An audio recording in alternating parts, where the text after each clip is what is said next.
For onwards and upwards today. I've got so Ellie's had her knee done, hip done. Yeah, well, she was. Hey, this is the latest. That was last week's news. Anyway, Ellie's coming in, but she will be with us this afternoon. And Jock's at the Old Sod Cottage later. I shouldn't say late as always. Late as so. It's a late apology for Councillor Martin and for the workshop, just so they know when Jock comes in, and Ellie's going to be there, but she's not going to join in. She's there. Dean. You heard from Dean? No. Has anyone had an apology from him? I told him yesterday. What we will do is, while I'll ring Dean just to see where he is, but Steve, if you, thank you everyone for the, like, there was a fair bit of reading came through, and I've just realised that Anna's left me a bit of paper in my office that I was meant to have read this morning and we didn't read it. So I'll go and get that, but can you please open Steve and I'll go and get my bit of paper and I'll ring Dean while I'm doing it. No, I mean, so just an opening it in terms of the agenda and what we've got to work through today. There's one community group presentation and one community item. We do these things sometimes for potentially large projects. We do that within a workshop setting rather than through a submission setting.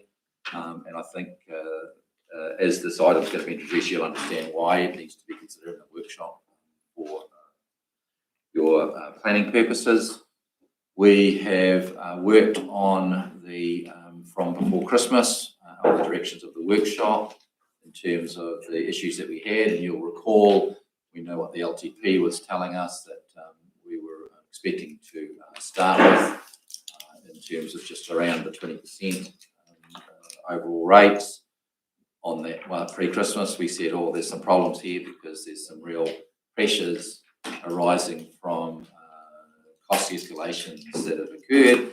It's the $500,000 for the insurance, for example, where we had no choice, was things that had to be absorbed. We talked about escalations within the Three Waters, within roading. Was it the roading or the waste? Waste, and the IT side of things. We also said we're going to go away, relook at things, do our homework around it. We were concerned that that if we vary too far away from what the LTP said, we might have issues associated with variations to the LTP that we really didn't want to deal with, and we would be working to look at what we can bring back to you as a result, more aligned to what the LTP had. So the big picture aspect of what we're talking to you about today is that in the ways in which we have been able to address those cost escalations and apply an update with new information, we've been able to keep that average rates to what the LTP has said. So that's what we're going to be presenting later to you as well. There are some significant challenges around the engagement program or the consultation program. As you'll be aware, there are a number of not so much competing but additional consultation requirements being put upon us, not the least of which is Local Water Done Well, that has a requirement to consult. There's obviously potential bylaw consultations. So there's a range of things that are going to that we need to also consider in terms of our program to achieve the annual plan. So all that's being sorted through today, and if it's not at this workshop, it's also being sorted within the council meeting this afternoon. So when we finish today, we should have a very clear idea of the direction, the scheduling, the dates, and all that side of things. What we're going to be looking to put into the consultation document, what are the key areas, the key issues. That'll all come from this morning and this afternoon. So that's probably the introduction, Your Worship, in a big picture sense. If there was any questions or issues arising from that before we moved into the first item? Questions, Dean? Just so that everyone knows, Dean's signal's in the car park, so he must be here any old minute. So if there are no questions, Not a sorry. question, probably a statement. So Steve, do you feel that this time round our annual plan's going to have quite a big consultation part to it? To normal. Originally, we were looking at producing an annual plan and not having much consultation because it would be well aligned to the LTP as per the legislation allowing us. But as we've developed things, the odd thing comes here and there, and things like the West Otago one, right? If we proceed with that, then that inevitably means we need to include that into consultation. And there's a couple of other things that then get added into it as well. We're still proposing only a 2-week consultation period. You may decide otherwise today, and that we have built into it a single hearing day, and that. And the moment you open it up, we don't know whether you're going to get 800 submissions because, on the face of it, the LTP said we're around about 20%, and yet this year we consulted on the whole LTP, massive submissions, and we ended up with 14% overall for this particular year, right? So there's always the potential that there may be significant interest in that, but at the end of the day, we're aligning it as much as we can to the LTP, and it's an unknown. It's an unknown quantity, really, what degree of feedback we receive as a result. And there's also the wider issues. I've been talking with Steve that the original intent was that we would go out with pretty much an annual plan without any critical variation, because I'm conscious of the fact I'm leaving, and whoever's taken the place, there's got to be some clear air. And it's pretty bloody obvious. But if we do a annual plan consultation full round, vehicles on beaches full round, water done well full round, I've just done your election for you. And actually, for democracy, that's not fair. So I'm conscious of the fact that we've got to. These issues are still going to be aired in the public arena, but I'm yesterday's fish and chip day, and we're going to be remembering that on the way through. So there's 2 weeks. You think 2 weeks if we then get pushed into full consultation, and in those 2 weeks we're going to do town hall meetings, soapboxes, and the like. I've just run your election for you. So this is the stupidity of what we're facing, but we all know what the game is, so let's play it. I will say one other thing as we work through, especially this first item. I put up the top here because I've got, for me, that rigor of is this a workshop, because it's so close to looking very much like an agenda item. So please, as we work through, I'll be trying not to take a vote. I'm gonna, if we can get clear indication so that we don't run it over that line of this is a workshop, we're getting indications, not votes. Hopefully it's clear cut, but let's give it a go.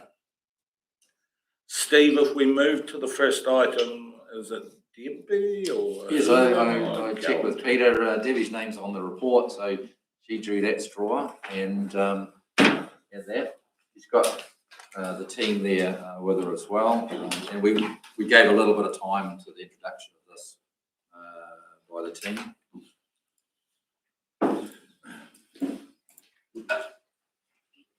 Thank you, Steve. So just in case for any of you who don't know, this is Hans from the Management Committee of the West Otago Community Centre, and Barbara Henry, as most of you know, from the West Otago Community Board. Oh, sorry. Sorry, I was looking at them, not the mic. So, yes, so as His Worship has said, this is a workshop.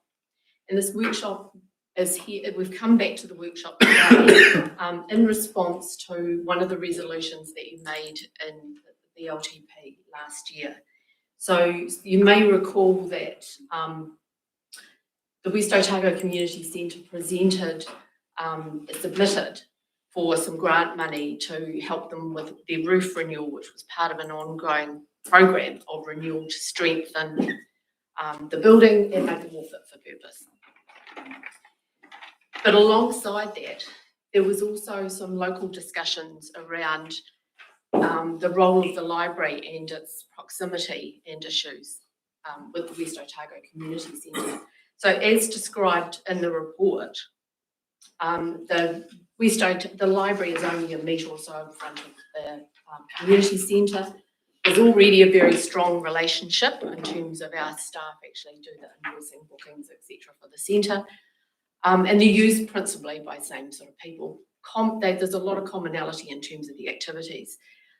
The other point that's worth noting is that the Tapanui Library in its current state isn't fit for purpose, and there is no renewal money there. At present, council has no plans to renew any aspects of it. So in terms of how we approach this, we took council's resolution, which said that council would fund some money for the West Otago Community Centre to pursue some investigations in terms of whether it could be feasible to actually bring the library into the community centre. And in terms of feasibility, what would that look like? There needed to be financial benefits and also strategic benefits. So the approach the West Otago Community Centre took, because this is their building, it's their project, it's whether council ends up supporting us being part of it.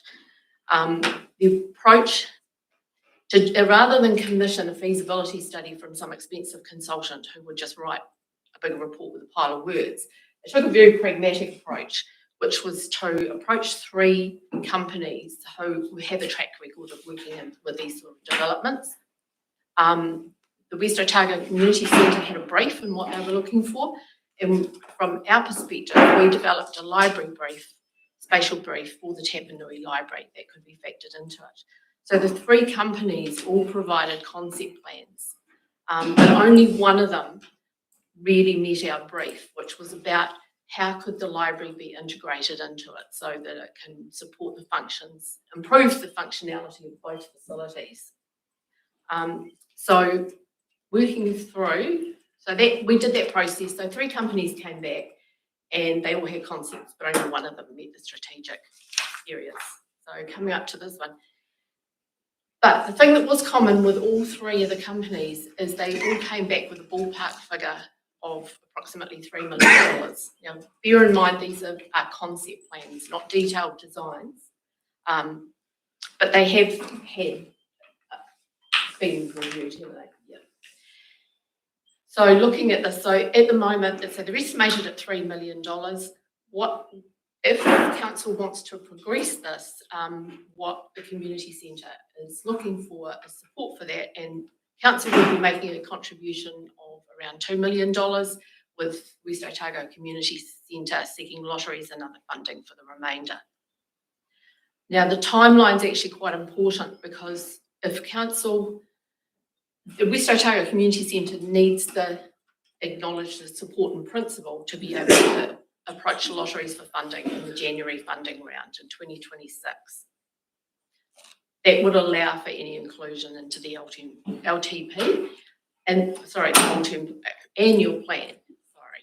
Subject to funding decisions, building would be commencing late 2026, and council funding, which would be loan funding repayments, would begin to be made from July 2027. And the other point really is that if council doesn't support this, the community centres will still be coming back to council to look at sorting out their roof, and council will need to revisit an asset renewal program for the Tapanui Library, which is earthquake prone and has significant issues with it. So I'm happy to answer any questions. Councillor Villewood. Thanks. Just so that the project, the $3 million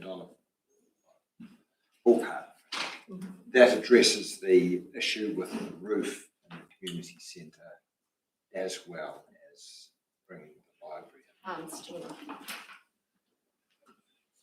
Yes, and it also, and that's, we've taken the higher side of the number two, and it does, it actually gives a brand new, so the existing community centre, we've just spent just under $1 million on the theatre, on the hall, and a lot of that strengthening work, plus the squash courts.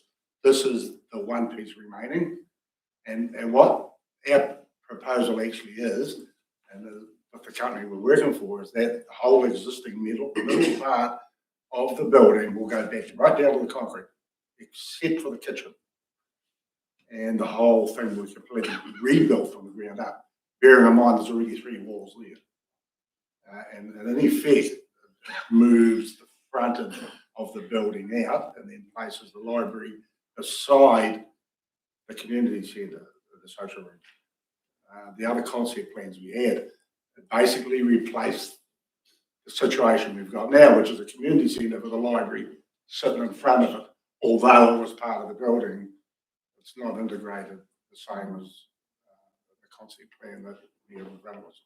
But yes, it does resolve, and that amount hopefully has got a good contingency in it, bearing in mind that we've yet to go through the design process, and we're going to have to deal with the grounds outside to tidy that up. So yeah, we've probably got, there's probably 300-400K up our sleeves as a contingency to get that amount, but there's no point in taking the lower amount and killing ourselves either. Does that answer your question? Yeah, no, that's correct. So that, yeah, just that's addressing the issues that you came to. 100%. Yeah, yes, 100%. Completely renewed. And that roof that we've got now does need to be completely renewed. There is no patch option that's long lasting. It would be just a waste of bloody money, really, for want of a better word. You might patch it, but 5 years' time, we're going to be standing there again, starting all over again. And the worst part of that is that we would have spent all the reserves that we really have, and probably community board money to just patch it. And recall, you sort of, there was some urgency to get that roof fixed. Just with the timelines here that we're looking at, what construction starting in late 2026. That's still, that's okay from your point of view. I mean, Yeah, well, the sooner the better, obviously. Yeah, so the process from here is, assuming that this particular way of dealing with the project gets approved from council, we would get the company to actually do the full design. As soon as that, we have pricing there on hand to do that. That will not only design, do the full design, but also give us a far more concrete figure rather than a wet finger. And assuming we're still on track, it opens up the opportunity for us to apply for lotteries fundraising in January, which is probably our best bet for significant money. MLT have been highly supportive of us, and we have had a couple of 100,000 of them already. We're not likely to get, I might offer Horace the name and the whole building if you like, we might get some more. But it's not going to do the job. Community trust out, what we call them now. So they're limiting how much they're handing out at the moment. That's another source of funding. But yeah, so we've only got 2 windows for lotteries, one's in January, one's in July. We'll be aiming at the January one to enable, bearing in mind that once that money gets approved, and let's say that was in March, we've then only got 2 years to pick it up. So therefore that brings us into the 26, 27 summer, hopefully to make a start and do and tear the thing down rather than just starting in the winter. If we wait till July, then by the time we get through that process, another year out. Yeah, the sooner the better, sound of it, as far as the roof goes. Well, we need to do something. We walk around the building. I think Dane's been to have a look, and we immediately walk around with our eyes shut because I hate throwing any money at all on that section of the building. I mean, I've actually got Barbara's front door mat blocking a hole in the water getting into the kitchen. Every now and then the wind blows it off, and I've got to climb back up. Yeah. There's, yeah, and if you go around with bits of butanol and glue it down with chewing gum for a while, that might work, but that's not really an option for us. Really. Keep, get the assurance that we can go ahead. You're happy enough to hold off on doing anything major.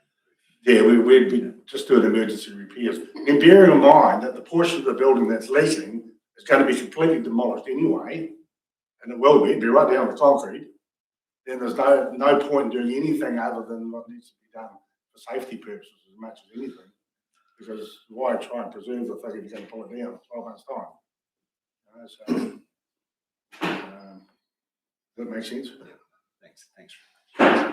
Councillor Vawela. No, Councillor, you've got a name, Graham, sorry. Yeah, Hans, I picked up something you said before. How much money have you actually spent on it up till now? Around about $900,000. Oh, right. Yep.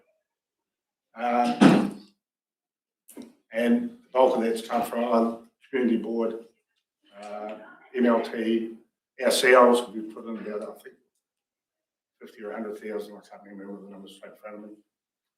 Community Trust South have contributed a wee bit. We've had about $50,000 of donations, and yeah, so we've done pretty good so far. Excellent, mate. Thank you. Councillor.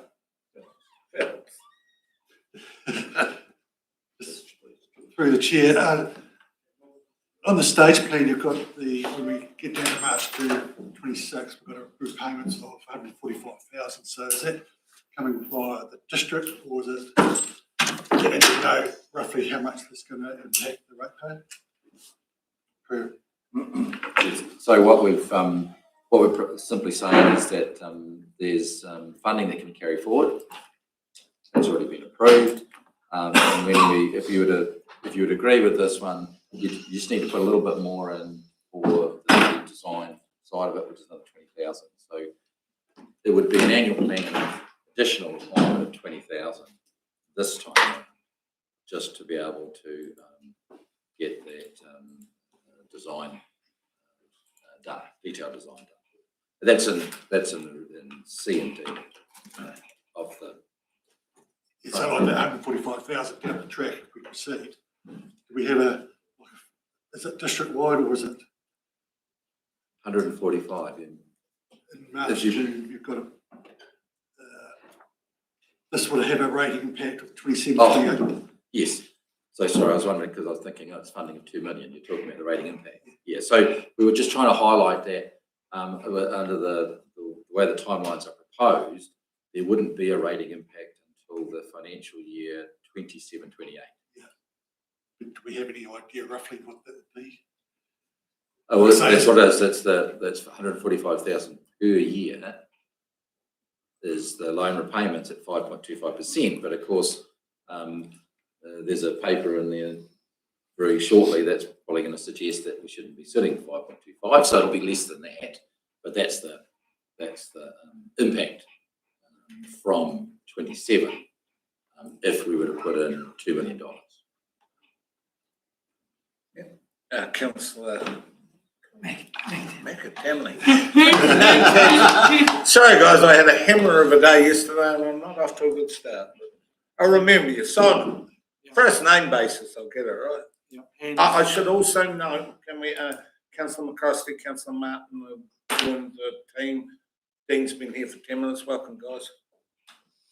Sorry, Simon. Hans, would you accept some conditions if the council were to agree to fund $2 million, that it would be conditional on you having confirmed the fundraising of X amount of dollars? I'll leave that up to our councillors to sort out. Yeah. And not beyond my pay grade, mate. All I know is what I've got to think. Yeah, I know, because But yes, it's the problem is once we start spending money on design and all the other shit, all this other stuff, then we start throwing money at it. So what are you saying? If we don't get the balance in time before the pin, it doesn't sort of work, does it? well, what I'm meaning is so that the council would have a maximum amount of money that it would give to the community centre. So if you were able to confirm what you've applied for in your grants, then that maximum would be available. Would be, you know, so that we weren't exposed to that. Our biggest hope for significant amounts of money is via grants. Yeah. If that doesn't, and we can't guarantee any of those, obviously. Although, I mean, I know lotteries, we have had some money for lotteries before, and they felt that our project very admirably suited the criteria of a community infrastructure fund, or whatever is that word, I don't know what it is. So So we're likely to get. Yeah, I'm just talking about in the scenario where Yeah. you're at $2 million, you only achieve 5 million and you still need Maybe 500. 500,000 and you still need 3 million. Well, Council will but effectively. at this exact point in time, I'd be nervous about having to come up with $1 million just to do the roof that we've done now, just to replace that with the other lines. So our original submission last year for the long-term plan was for assistance in doing our original roof replacement project. Yeah. So that's why I say I'll leave that to our very accomplished councillors to discuss. And the ratio, roughly, you stab in the dark at around $3 million. And you decided $2 million in the council. Is there still the possibility that it's a ratio 2/3 council funding? Is there still the possibility that it could be 50-50? Could you stretch it that far? Not unless I sold my body to science, I don't think. I was thinking of those big grants. It's probably not worth much either. I'm thinking that could be. Good. I mean, at the end of the day, the library is still the library and it's a council facility. I mean, for us, if it becomes not viable to include that library, we go back and say, well, that library's your problem, buddy. We'll just do whatever we have to do to the roof. And whatever we can afford. But the library itself is okay, isn't it? No, it's national, isn't it? Yeah. We haven't, Shouldn't be people in it.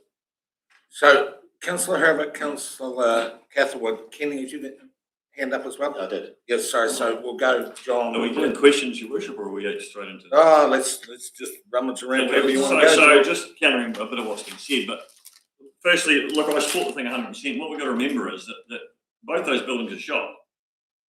The library's got a 10% NBS rating. It was never designed as a library. The building that Hans is 3/4 or 2/3 fixed now. The other third is it's beyond its use by date. You've got butanol on 12 mil ply. But if you had the opportunity, you'd never ever build the way it is now. We've got a chance to actually do this afresh. And it's only really through the community conversations that it's evolved to this point. And bear in mind, I'm just interested in what's been said. If you think about where this started because they've spent already $1 million on their own. They haven't been here. They've spent $1 million and they've fixed the bulk of the building. There's another $1 million needs to be spent roughly to fix the roof. They're going to come along here to get some funding because they've just about exhausted everything. Now we've written a report, and it's great, but we're saying the library's going to cost roughly $2 million, but you guys still need to raise another $1 million on your own. They've already spent $1 million on it, and we're asking them to build another $1 million. So effectively, we might as well just do the thing ourselves and forget about the library, and you guys can the council can work itself out. There needs to be a little bit more. I'm sorry, there needs to be a little bit more assistance in here because if you take the library out of it, they might as well just stay and carry on doing it themselves. Every other community facility that we've talked about and built in the last few years, we've assisted way more than we're asking for here. So I think like there's the chance for our community to come up with some, but asking them to come up with $1 million is probably just a little bit tough at this point in time. Because if it's a $4 million project, we come out with half it. And effectively it's the library on their own.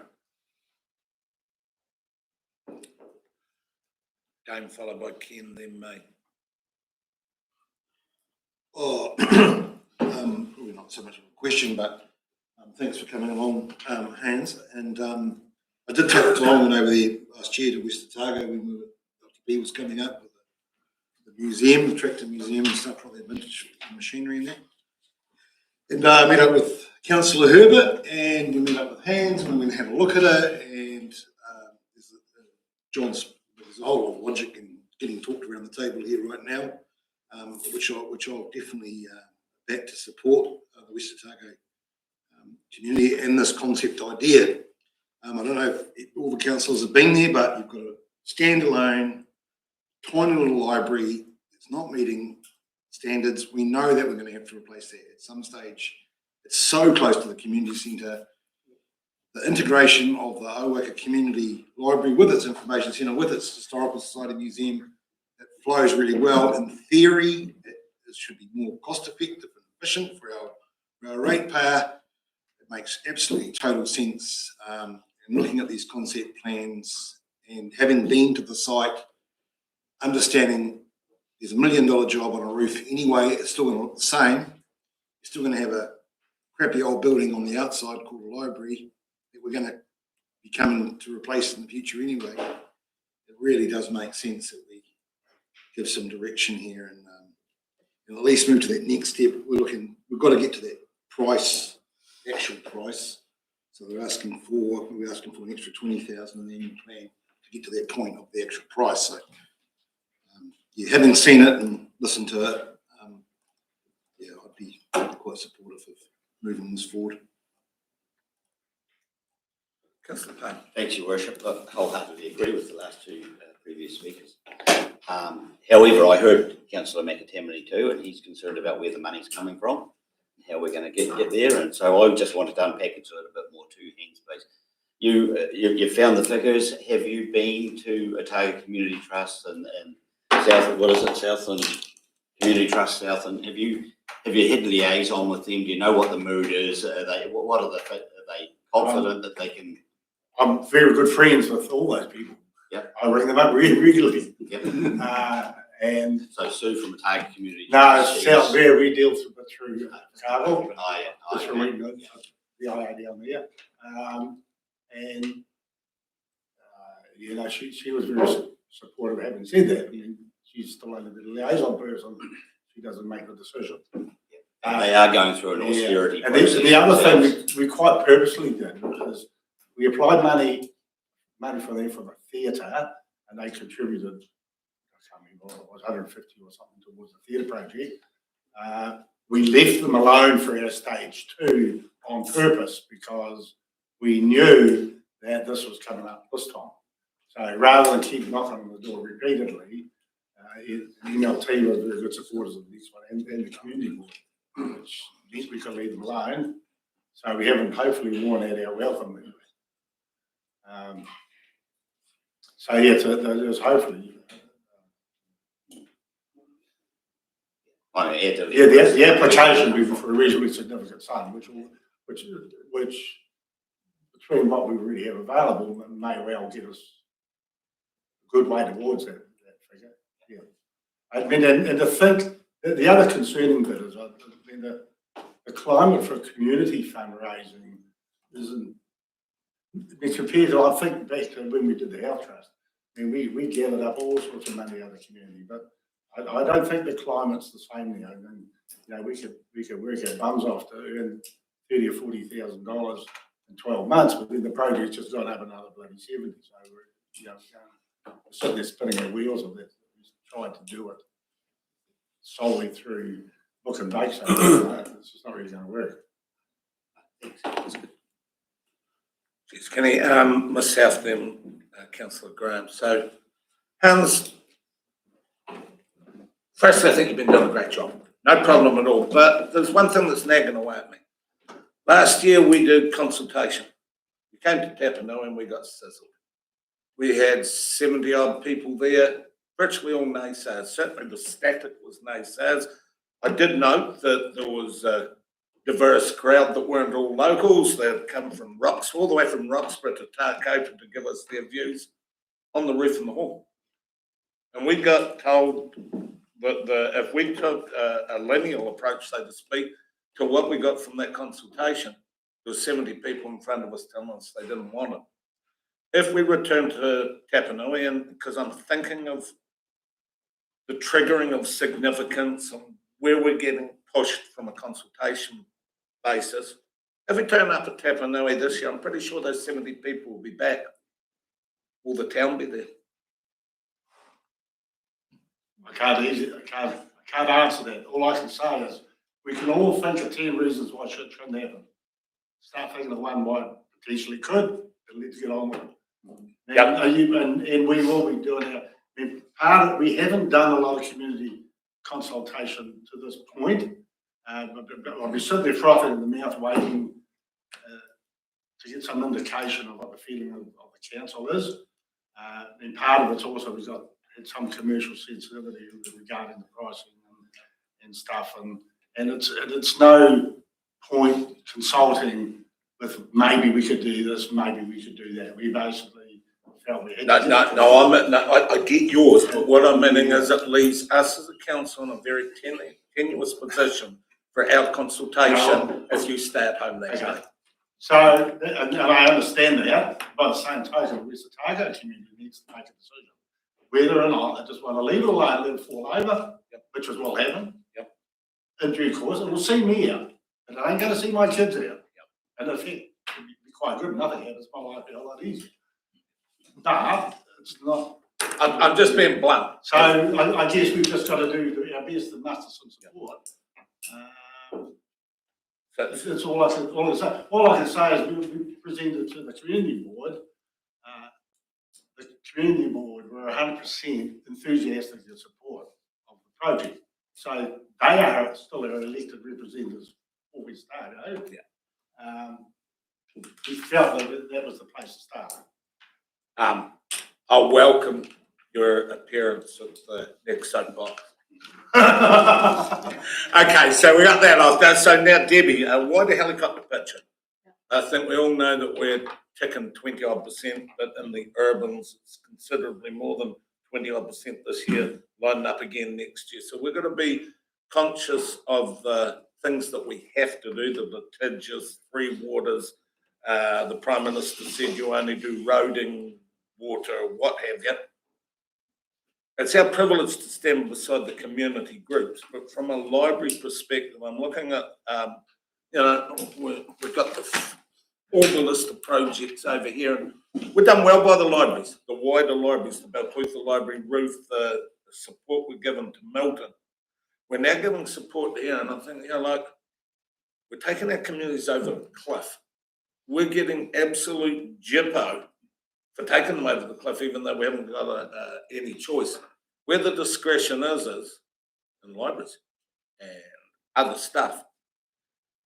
So far taken on an individual basis, okay, yeah, that one, and I hear that one, and I hear that one, but I have to know, has the libraries around our district, is there other libraries that are going to come back next month, or in the next year, or in the foreseeable future, so that the commitment we've given to libraries of our district in this most ghastly of periods, I have to be able to get the wider picture. I understand. So what's sitting there in the budgets at the moment? Yes, there's Milton, you know all about Milton.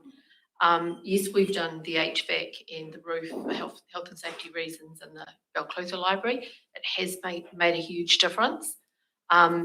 We also know that building is way too small, and we are looking hopefully to do some very, very minor, probably internal rearrangements. In terms of funding and renewal programs, the only library that has any renewal money is Lawrence at the moment, and that funding is sitting in the coming annual plan, and that was earmarked a long, long time ago. It's been in there forever for earthquake strengthening. But I would say that in terms of looking across the district at all of our libraries, Lawrence has the least amount of issues. It has plenty of space. It's got good usable spaces. Yes, it's earthquake prone, but so are Balclutha and so are Tapanui. And I don't, so it's like, so what do we do? Do we let these places fall down? Do we stop offering these services? Yeah. Sorry, Deb. So you got to remember, Your Worship, that the problem child ones in terms of Balclutha and Tapanui, it's not that, it's not reflected in the LTP because it's not a problem. It's actually not in the LPT because it is LTP because it is a problem. You'll recall we had a heck of a lot of money for Balclutha replacement towards the end of the LTP. We shifted it out, right? We said, no, that was a strategic decision. It's not forgotten because you still got to do something, but it wasn't in the LTP. Same with Tapanui. All we did was we shifted it further out for feasibility work, and that's all that's in there. So all we're doing in the LTP, and that's not a recognition that there's not a problem. It's just a strategic recognition that we're just putting it off, and that's why it's not reflected in the LTP. So when we had this opportunity that came up to have a look at it, it wasn't intended or proposed in the LTP in any way, but as you all understand and actually agree, it'd be silly not to look at it and then bring it to you for what it looks like. But they are problem buildings. We just put off doing anything about it within the LTP. I get that, but I think that every single decision is pretty damned obvious. Every decision we make around this table now, we're making it through the lens of a 28% urban rate rise or somewhere around there. Consequently, we've got to put the rigour in, and the commitment I give to various sectors should be considered rather than the individuals, and you incrementally push us to a position that, I'll go to Bruce and then you, Michelle, we'll get there. So I'm taking it that there's no other major surprises that I haven't heard about this. Nothing more on the line. We've only got the three. Yeah. Doing something. That was my question. Lawrence. There is no more surprises. Councillor Grant. Yeah, alluding back to Councillor point on the amount that the West Otago community should be putting towards us, and considering West Otago's history and fundraising, I look at Milton and they have to contribute 2 million on 14 on council's 14 million or something, which I don't know. I'm no mathematician, but something like 15% or 14%, and we're asking these guys to front up 30%. There's no perceived fairness there that I can see. So I would be looking at, hey, let's lowering what their contribution has to be. Just make the point, Your Worship, that the directions aren't seeking decisions at this point on funding allocations and apportionments. It always highlights that there is a risk associated with any community side of it. You have your out and exit mechanisms because you're putting up you're putting at risk $20,000 plus the carry forward of 45 to do the further work around the detailed design. There's an outer exit mechanism there. There's an outer exit mechanism to look at it if there's absolutely zero community contribution. You'd have an opportunity to relook at that side of things.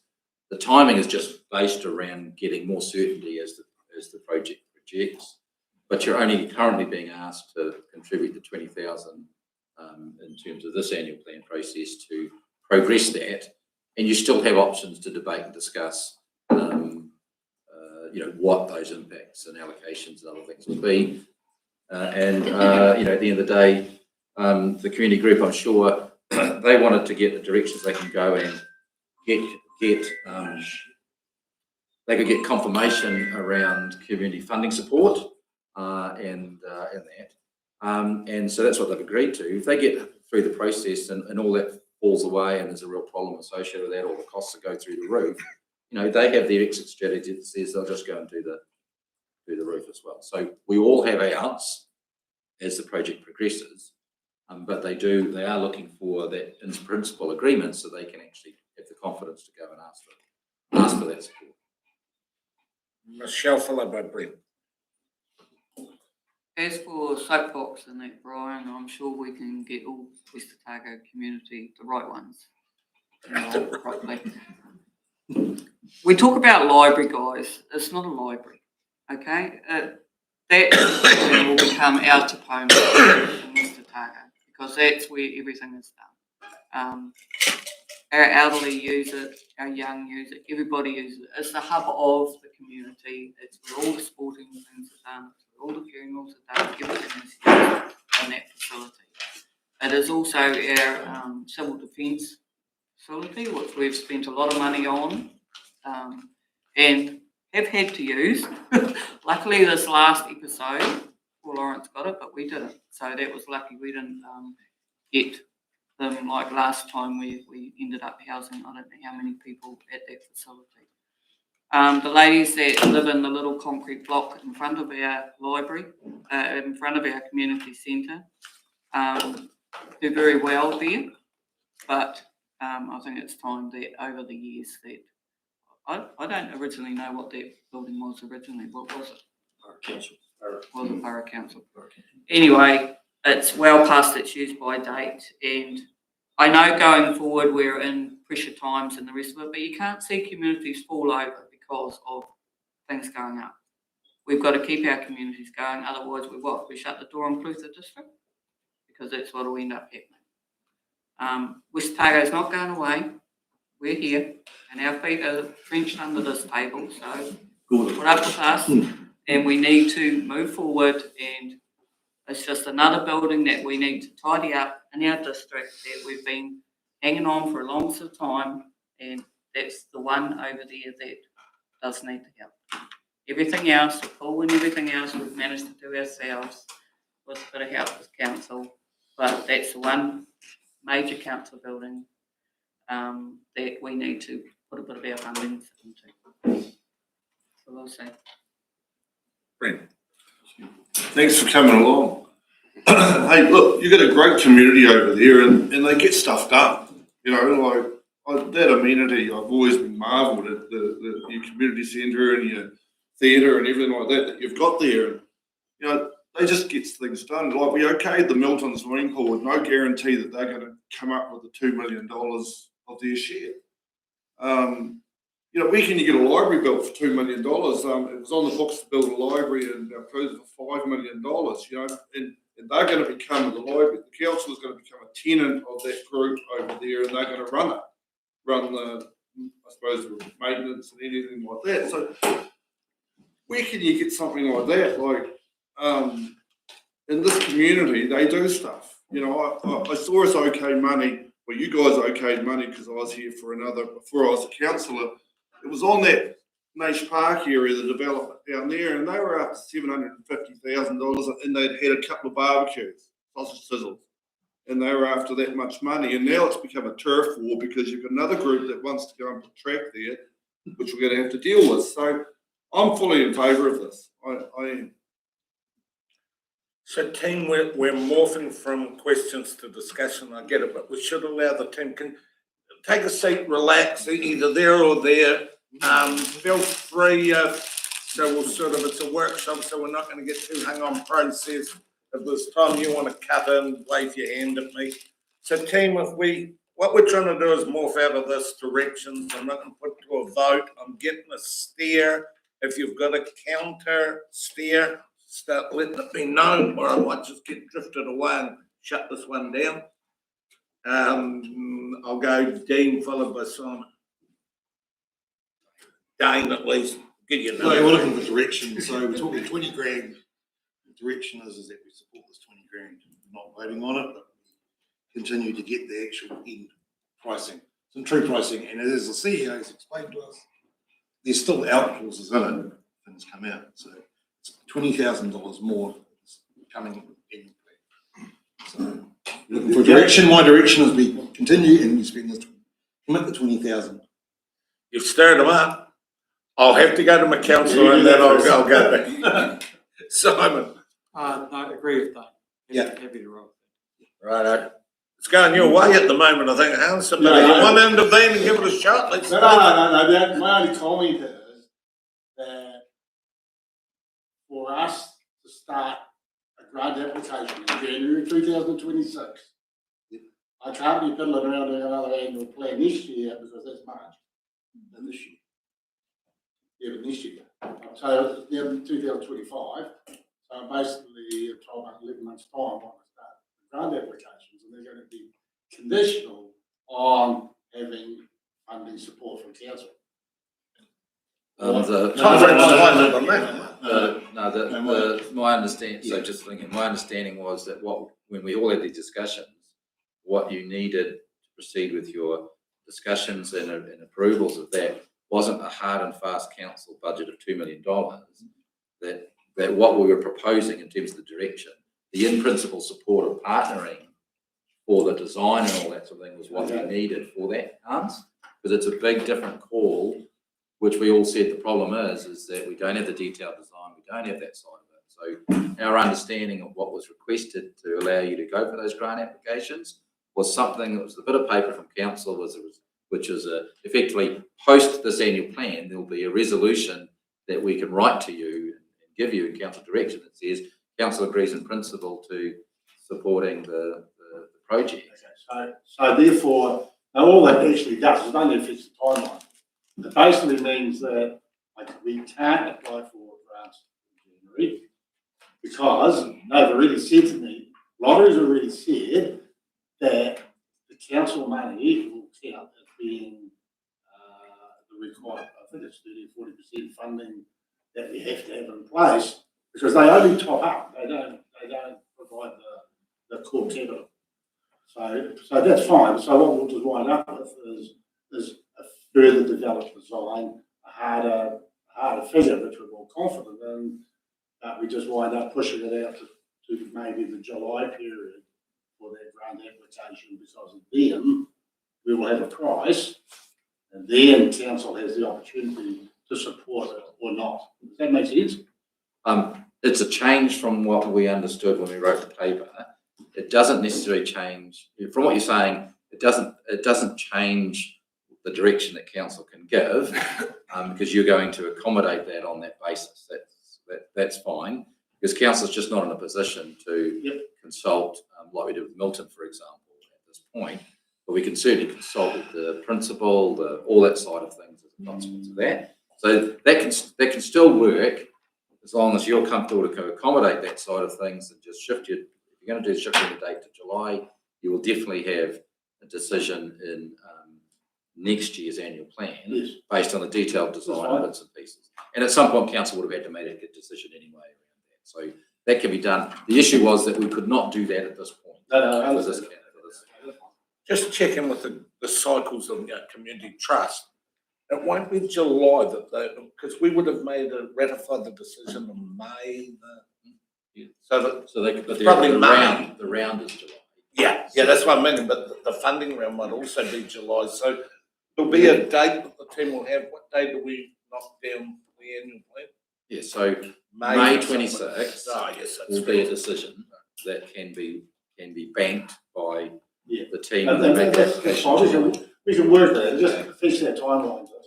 And I mean, bloody bozo here likes to do everything yesterday. Get on with it. Where was I going? I went up. Simon. No, who was it? Someone. No, we're done. Simon. Yeah, like I said, I agree with Dane, but Hans, your challenge is going to be to get that ultimately to get that design plan done as quickly, or get it moving as quickly as you can. That's what council is going to need. Yes, correct. Yeah. Now we will be having that conversation. And now that you have that if you have that finance in place, we will have that conversation with the construction company immediately. Yeah. And they're happy to proceed as long as they know they are through the contractor. But we're still going to have to vote on it because we're asking for that additional 20,000 for next year's budget. So, that's what I'm handing you. Yeah, I know what you mean. Okay, so I'm still. Oh, that's what. Look, the timeline is the timeline. I can't change that. Like being an ex-public servant, I'm all aware of proper process to go through, and we'll work around the piece with you. There's no point in knee-jerking it, is it? Well, there is that thing, C1C there, to carry forward unused funds. So there is money in there this year, I suppose. So I can take a risk and lend the thing the other 20,000 myself. We might have 2/3 of the plan here. I mean, I guess part of the process is that without that 20,000, we just can't develop the design quite as far down the track. Yeah. So, I mean, we're just trying to, all we're really trying to do as quickly as possible is get that figure as hard as possible. So we're not.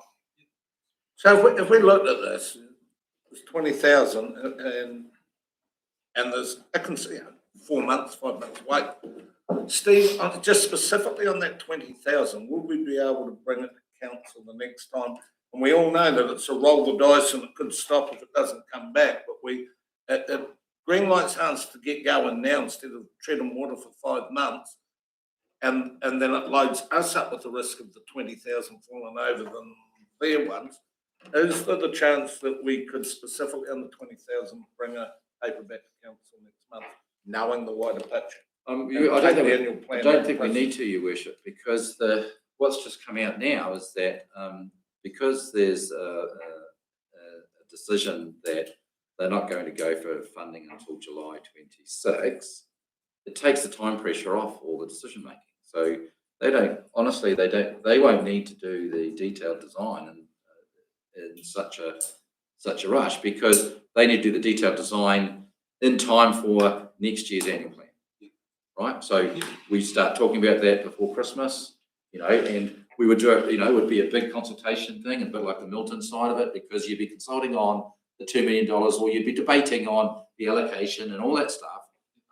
Because at the end of the day, Hans is saying that instead of the pressure of January 26, he prefers and needs council's actual funding approval before going to funders, and the only way we can do that is through the annual plan next year, and he's signalling that they can wait till July for the application, and that's how it will work. So the time pressure's off, and they can afford to wait till July the 1st if that's necessary to kick off the design stage.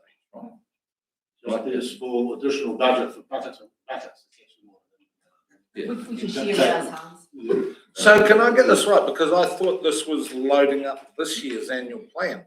It's not, it's loading up next year's annual. No, Your Worship, it's loading up $20,000 additional funding into next year's annual plan to pay for in addition to the 45. This year's annual plan or next year's? This year's budget. Next year's budget. Yeah, so July this year. 2025. Yeah. Is the 20,000. Yeah. That would allow detailed work between July and September, and then bring it back to us, and we work it through workshops where you'll get a decision on total funding requests, and you'll agree on what needs to go into the annual plan. You'll consult on that through May 27. You'll make a decision, and if it's a yes, they apply for funding in July 27. That's how it was working. That's a Sorry, further than me. July 26. July 26. July 26. July 26. So that's an easy gig for us this year, for this year's annual plan. I thought we were loading up on the. I'll turn it up. I'll take it, it'll be fine. No. I thought you were doing that anyway. I was on the edge of being shitty livid. I'm coming back. I'm fine. We never were asking for it, Your Worship, in this one. That's easy. I'll be sitting up in the seats ridiculing this lot by Okay. Bloody Please, great. please. Okay, team, we've got, I'll try and push it along in light of that. We've got the directions. I'm not going to go through and do the vote on them, but if someone's got a counter to the 5 propositions there, let's be hearing it. I'm not getting the vibe that is the case. So have you got the direction you want? Yes, so from a workshop perspective, we'll take that there's the direction along those lines A through to E, and proceed accordingly for the consultation document for the annual plan. Yep. Everyone happy with that? Yes. Thank you, team. Thank you for your travels. See you at the soapbox. Or not, Your Worship. Oh, yeah, or not soapboxing. Yeah, that'd be. Okay, thanks for your time. Good day. See you. She is here. I think doesn't Alison Wiedemann. She's only watching it. She's watching. She apologised, but she'll be here for the council. Yeah, so Ali's there incognito and she'll be here this afternoon. Fine. So, number two. What is number two? We've got a Coco workshop in between it.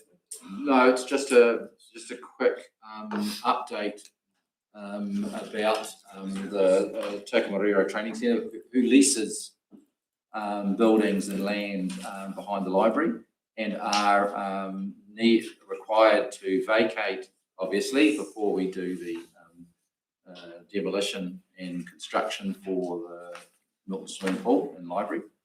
And they've been well aware for a long time that this is going to be happening, but they have a problem, which they advised us just the other day, that they haven't been able to obtain alternative premises, despite looking, and they came to council, and one of their preferences was actually to remain there until November, which we have said that's not something we can deal with.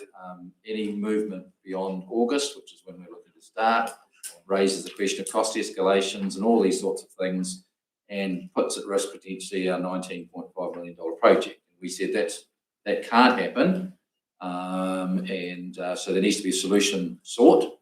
So everybody's scrambling a bit to find solutions to work with them.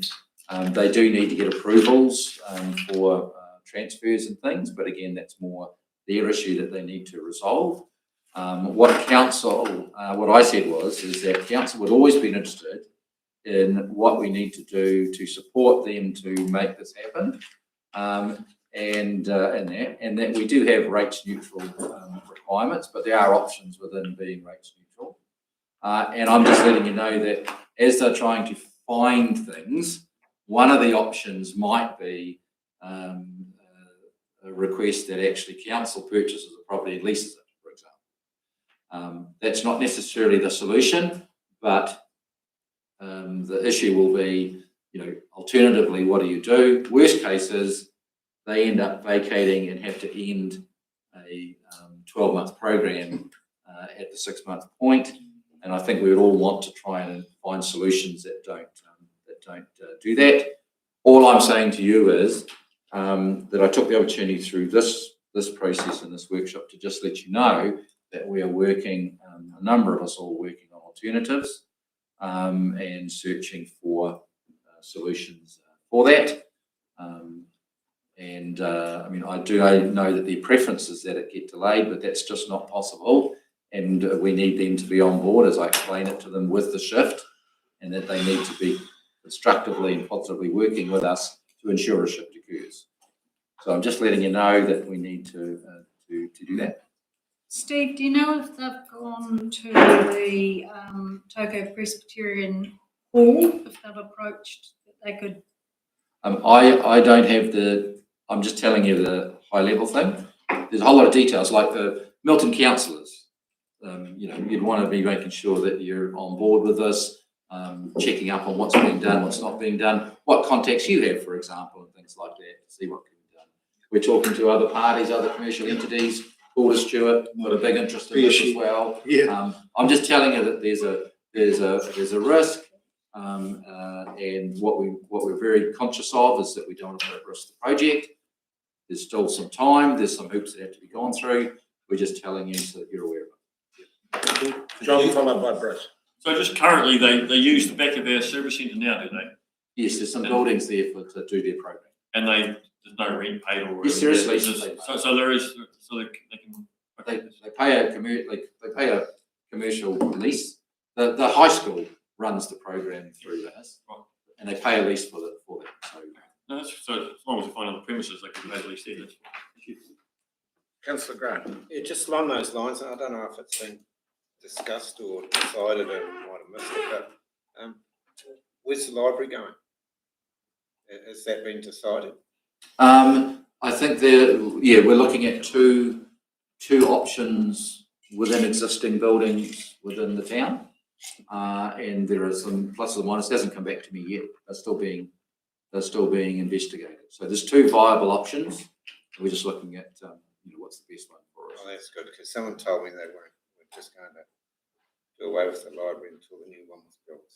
No, we're expecting a lower level of service, as a consequence, but that's all right. for a period, and working. Okay. That's just like your worship. Done. We'll move on to capital works. Sharon. On a run spreadsheet. Well, yeah, through you, your worship. We just assumed that we would go through this line by line, unless you advise us otherwise. Can I hold on that, because we should have gone through it line by line last night. I've only got 2. I'm conscious of time. Do we need to go through line by line? We're available to do whatever you wish. Well, I looked at it, and so many of them, I got to page 3 before I got off 3 waters and roading. There isn't too much discretion, if that's what the organisation says. Did we, I mean, one of the things I thought we did was we did advise what changes we'd made. Because I mean, it's not something that hasn't had to change, right? The team has done a lot of work in terms of that. And actually, the work that's been done to defer and update projects has had a positive impact on what we're proposing in terms of, it's one of the reasons why we are able to absorb some of those cost escalations. So could I suggest, rather than line by line, that you highlight the changes? If you go through that, and then we'll have. Thanks, Your Worship. Well, in the spreadsheet, there's a variance column to the right. Far right, there's 2. There's one for OPEX and one for CAPEX. And that shows the programs that have, the projects that have moved. If there's a dash in there, then it hasn't changed at all. And so Donna and Linda and their teams put a lot of time and effort into updating this, and it was reviewed by Jules and Steve. And so we've input them and pulled this together. So if you have any questions about why you've moved, hopefully Donna can help you out. Firstly, Kim, well done. This was what we asked, and it's great to see it. I only have 1 dot on it because I was surprised. Milton Manganese reduction, 1.4 million. What is that a new plant, addition to the plant, or what is? Let me just find, through you, Worship, let me just find the line, then I've got all my commentary. Halfway down the first page. Thank you. So, through you, Worship, so originally we had a budget in this financial year of 1.5 million, I believe, or thereabouts. We were requesting to carry forward the unspent values that we are projecting to underspend by the end of this financial year. And I do have to just reiterate that these are early projections because we're right in the smack in the middle of the construction season. And that the reason is that we're doing additional testing on the iron and manganese content with the operational team to then determine the actual work that is or isn't required. We've had initial reports and they're quite historic, so we're doing additional testing. But through you, Your Worship, we've had 2 periods in Milton in the last 5 years where we've had about a month of dirty water right around the whole town, and those investigations suggested that was from manganese. So that's why this project was brought in, because of those issues, and we've just got to figure out the best way to deal with it, whether it's historic in the reticulation. And there's also, we discussed it during the LTP, there's also some money in there for an upgrade of capacity of the treatment plant. So we're linking these 2 together, which Councillor Volwheeler, we had quite a bit of discussion during the LTP process about exactly what that would look like. And we're still doing the investigation stage on sort of that combined Milton project. So it's been pedantic, but if the law ain't making us do it, maybe I wouldn't do it right at the moment to save some money. And I've never heard that manganese was, I suppose it's like aluminium. As soon as you blow it, you find that there's a law that you've breached. But that was the only one that I thought, manganese. Could we put up with it? Could we save 1.4 million? So the thing, I mean, we just recall the grief we were getting from the Milton community around those periods, and we had no answer to them, as to why at that particular point. It just sort of kept happening, and we were getting all this, dirty laundry and all this other stuff. And it was quite a big deal in Milton.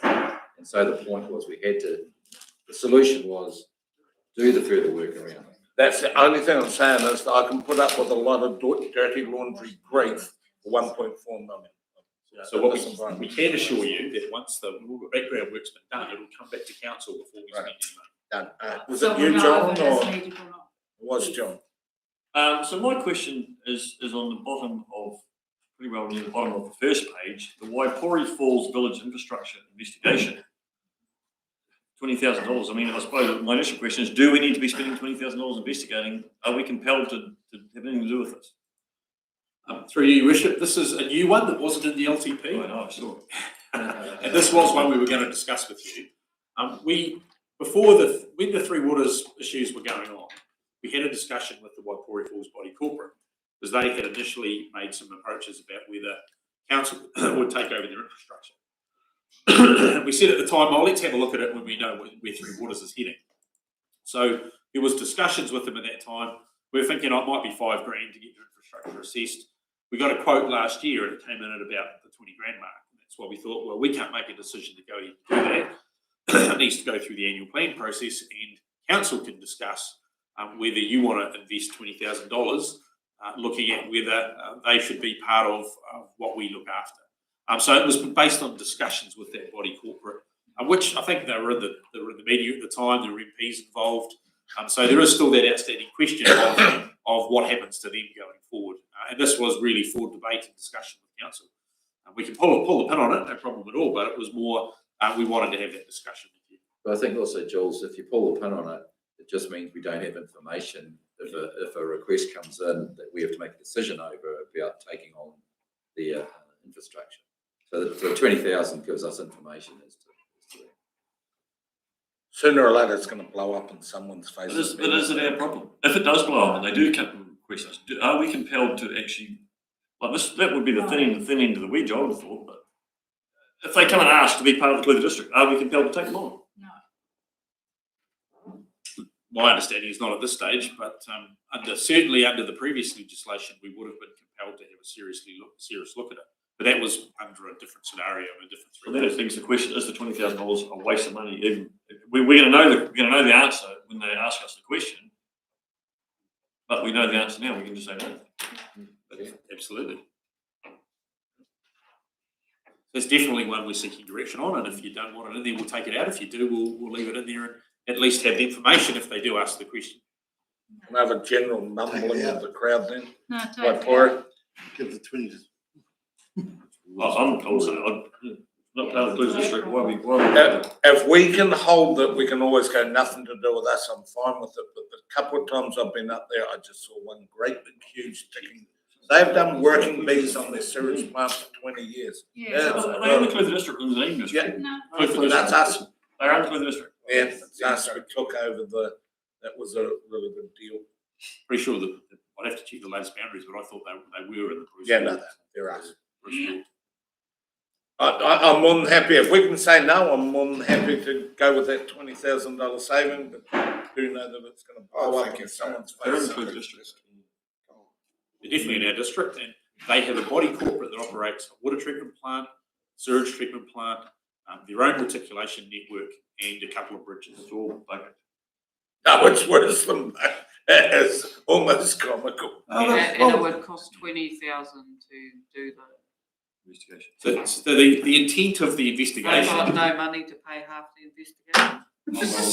they struggle to do the maintenance. We haven't discussed with them about them contributing towards that. The whole intent was that they and us understood the exact state of their infrastructure and what would be taking on if they did come on board, what sort of cost that would incur. And that could be part of the discussion about them coming on board. Actually, you guys have got to contribute some capital because the rest of the community shouldn't be paying to bring you guys up to speed. So we can't even have those discussions at the moment because we don't have a good picture of their infrastructure versus what would be required if we So were. how many people there? Yeah, how many connections are we talking? 25 houses or There's something. quite a few. It was enough to trigger the regulator in the previous one, as George said. And when we went up there, I just saw millions of dollars. So when they say 20,000 to know where we are, you go, could be a good spend actually, rather than walking headfirst into the millions. But if it's not our problem. We also did consider, Your Worship, that we don't do a lot towards Waipori, and so like there was an example of council doing something. We didn't charge them. Other roading. You know, they pay loads. They don't contribute towards our sewage infrastructure. 20,000 over 25 properties. We're subsidising each property owner there that doesn't contribute towards at all, like $850. So I don't know rest of the district should be subsidising them for the investigation if they've chosen to be outside that. I mean, I'll just make the point that we spend a lot of money on different investigations for different parts throughout the, we were just talking about one this morning, weren't we, Your Worship? Investigations for community people throughout the district.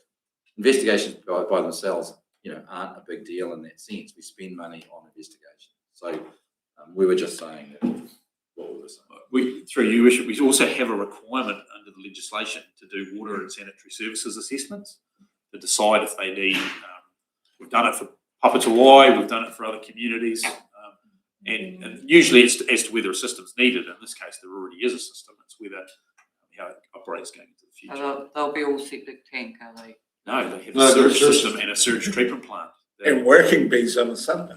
We've got a body call. Right. Yeah, through you. Look, that with the district rate path, we just can't decide that, hey, we don't want part of that. Come on. Just because they live away over there and we don't hear from them, doesn't mean we just shut them out. Yeah, I think we're obligated to do this study. So. There's a historical, it was Dunedin's electricity thing, and then they sold it to the people cheap with the full understanding that, hey, we're wiping our hands and walking. We took over from Dunedin and we're already locked and loaded. So there was a whole lot of hands going up. Bruce followed by someone. I agree with Bruce. And Bruce for this. This was on my side.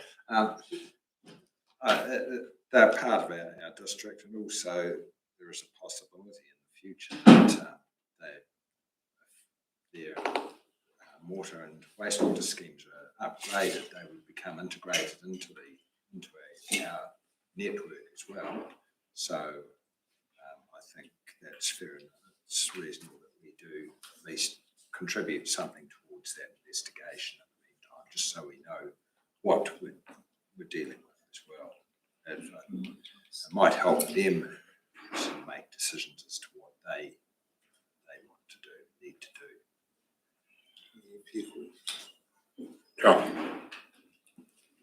I believe we should.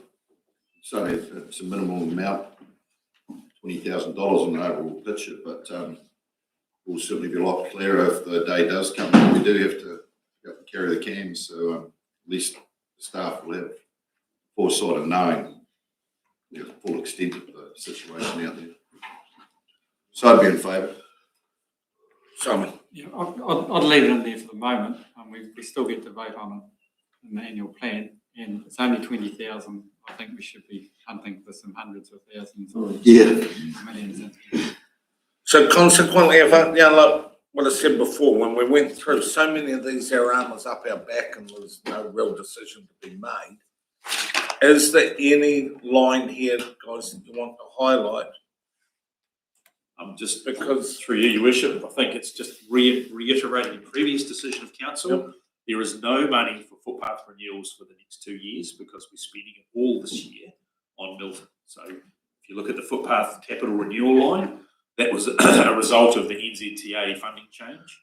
And we definitely will be bringing that back to council to look at. But we think given if you're going to consider rate funding all of the footpath renewals, that's probably something that's a big rates impact. It needs to be like an LTP workshop topic that you know the consequences and all of those cost implications. Our funding partners left and we're looking at. We will do catches. Yeah, there's maintenance money in there, but there's not links of renewal work. That's all being spent on Milton in the next 2 months. So Tim, can I take it that we give a tick to this one? We didn't go through line by line, but we did. I did last night. There was nowhere to go with it. I agree with it. So is that the wider consensus? We're right to go. We're right to go. Oh, hold on. We're not right to go. Councillor Wheeler. Just wondering, do we need anything in there about Mount Kui gas capture? 40,000. That's not a big amount of it. George? I heard the gas capture question. It'll be confirmed as we work through the consenting process and those sorts of things, Bruce, Councillor Bolwell, sorry. So there is a nominal budget in there, but it's pretty small in terms of the Mount Cooey costs. We will be probably, those Mount Cooey construction costs are going to be spread over a couple of years. That won't all be spent next financial year, so we'll be looking at tweaking that and refining that a wee bit. Because the consent's still is just going through the limited notification process at the moment. So that's all been pushed out. Right, team, if there's nothing more, Donna, Sharon, thank you. There's nothing more. No, done. Thank you, team. Too easy. Assumptions. Back to Sharon. Thank you, mate. Thank you, Your Worship. Okay, so in the actual agenda that came to you, I outlined the assumptions that we're talking about today. Mostly it's around investments and borrowing and what our rate should be and your plan for that. I've also included inflation factors.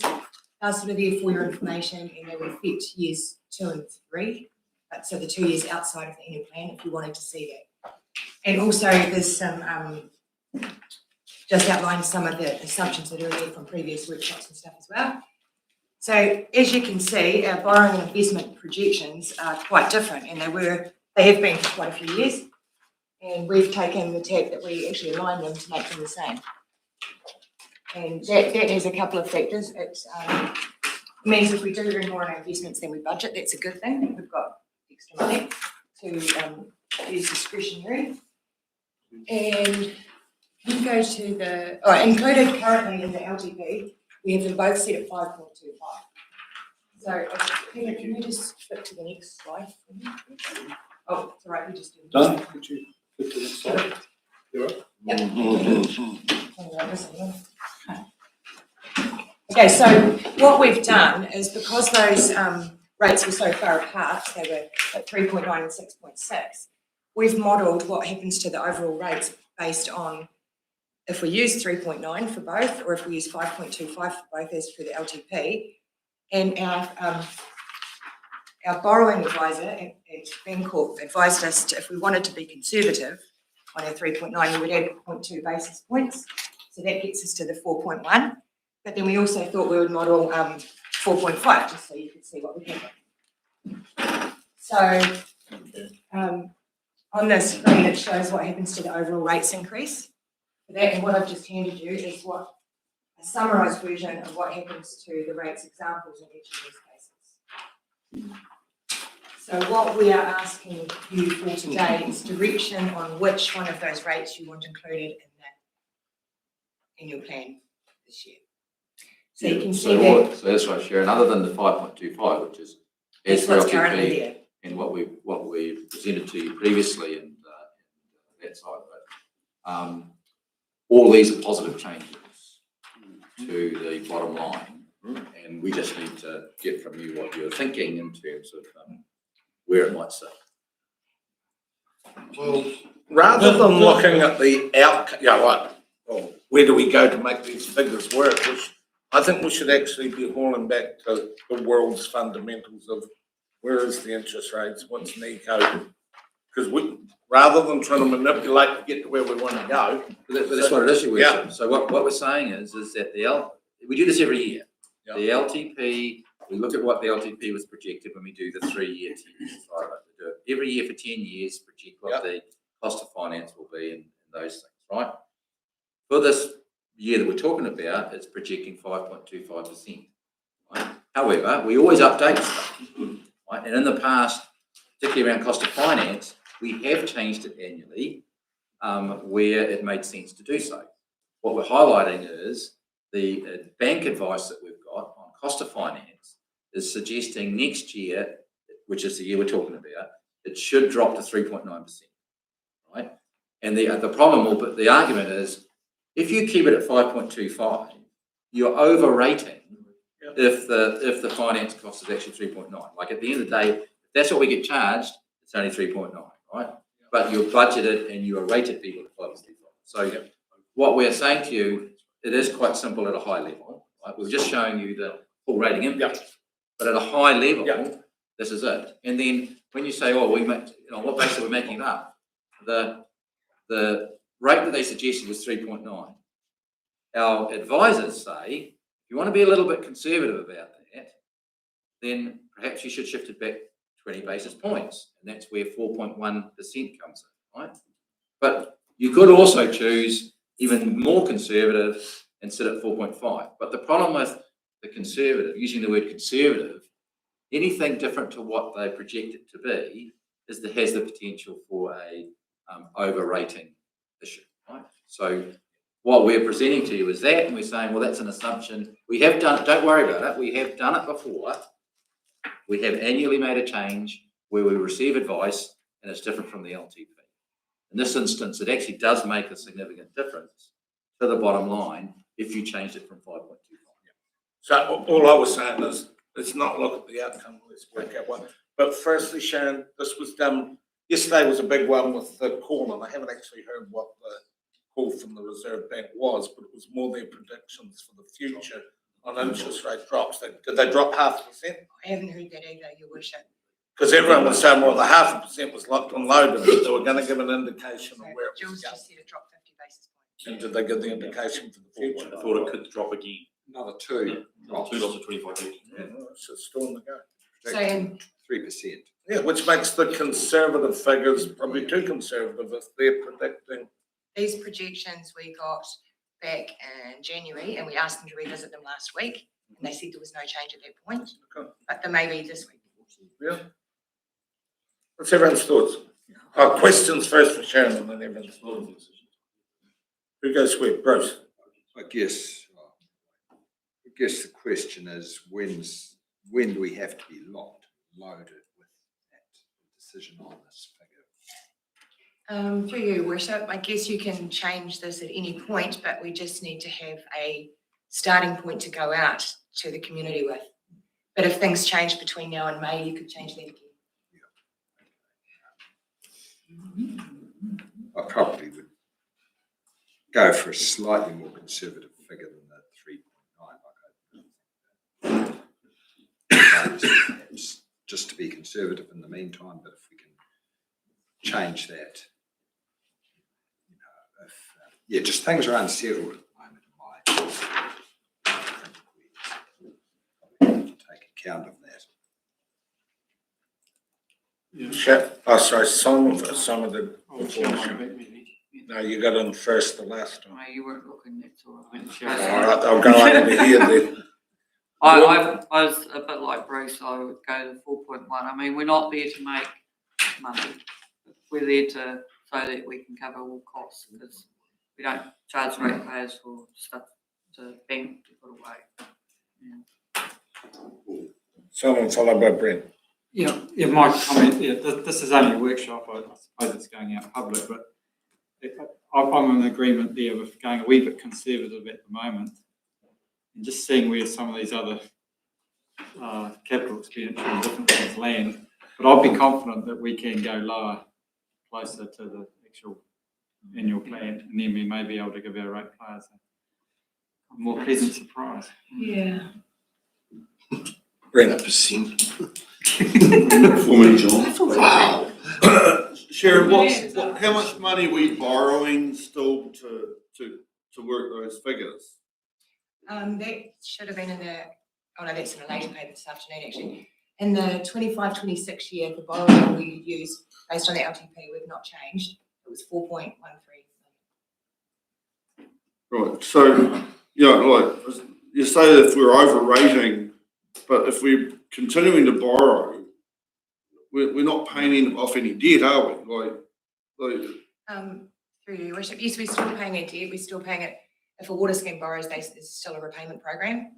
But in the LTP, you made the decision to borrow 7.4 in the first year and 4.1 in the second year, just to keep the increases down, because they were going to rock it to like 45, and then that gets repaid in years 3, 4, and 5.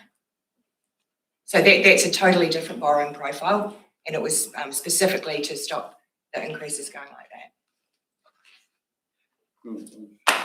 Just reading the thing here, they're expecting the ORC to flatten out to 3.1 by 2028. There's further reductions coming in April, May this year to around about 3.25.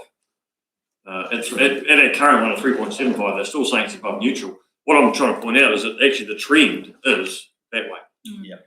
And I don't think from just, and I've got no education in this at all, but I wouldn't be taking either one at either end. It'd be one of those two middle ones I'd be getting on, and my money would be on 4.1.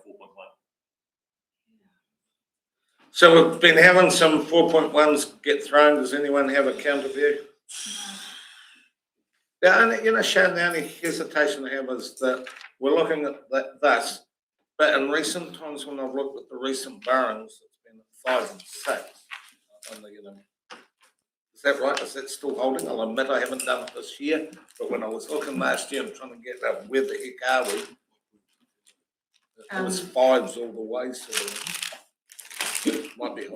These projections are based on, we asked Bancorp, Miles O'Connor at Bancorp, who provides us direction on how to borrow. Yeah. We asked him what is going to be, what is the assumption we should include? Right. And so he's taken all sorts of factors into account, which will be a portfolio. So 4.1, going once, Yes. going twice. Sold to Sharon for 4.1%. Is that Smoker? It's Smoker. How are we going for time? Oh, Bruce, what are you going to say? Sorry, Sharon left, but left the office. But there were two other assumptions. There was the other assumption, just a note, which was Sorry, here's your word. about the LTP, the NZTA assistance rate, the rates cap. Back you come. So yeah, these are just assumptions that were already in the LTP, and it's just a reminder that they're there and that we're not proposing to change any of these. Everyone now look at them and So they're locked and loaded. When does the NZTA one get reviewed again? 2 more years, is it? Yeah, they usually do it for the 3-year national land transport program. So it's another LTP decision to be done through. Not this. Can I just check on the 20%? There's a bit of heat going on. Are we sure that we'll be able to remain under that 20%? We're We're proposing over to show you it. something. We're less than that, what we're proposing. Yeah, that was on the slide before that, I think. Yeah, the figures you gave me last week were 19.89 or something. Changing to, go back again, please, back a couple. Yeah. So if we change our interest rate to 4.1%, as the direction was just given, then the overall rates increase drops to 16.61. Sweet. Thank God. Done. Overall, Yeah, overall, Yes. yes. And so, make sure you read your township. yes, so I've given you the township information here, Careful. but I can bring that back in the normal way you see it this Still afternoon. if you want all the 27%. rates Yep, split we out. know that. We know the. If you want to see the rates example split out this afternoon, I can bring them back. That's With just- the- A good old Bible would be good. Yeah. Bruce. Yeah. Are we dealing with the Nico one as well? Through your worship, yes, we were planning on keeping them both the same. Because Nico's projection was 6.6. Like last year it was 7.3, but we kept it at 5.25. And we think that's quite conservative. We're proposing just to keep them aligned. And if we do happen to earn 6.6, then we have additional So Nico's staying 5. 4.1. Would stay linked. Both of them were going to, In these examples, they're all both linked. because we had this disparity, we took it to 5.25, now we're going to 4.1, which I suppose is counterproductive, but it's Probably doesn't something. really affect rates much No, anyway. It's not at just all. really what we have to just. That's correct, because the minimum we have to be careful of is what the agreed rate subsidy was. And that's, I think, is equivalent to, it was 850,000, it's about 3.something%. So you've got to at least have a return above that. Yeah. So that you are covering your rate subsidy, right? Other than that, anything else is a bit more discretionary. Thank you. Everyone happy? Because those ones, they're locked on load, don't they? Done. Okay, this time, you right? Sorry, yes. Anything, Bruce, do you have your hand up on something beforehand, or was that it? That was it. Okay, Smoker time, if we can be back and on the go again, what's that we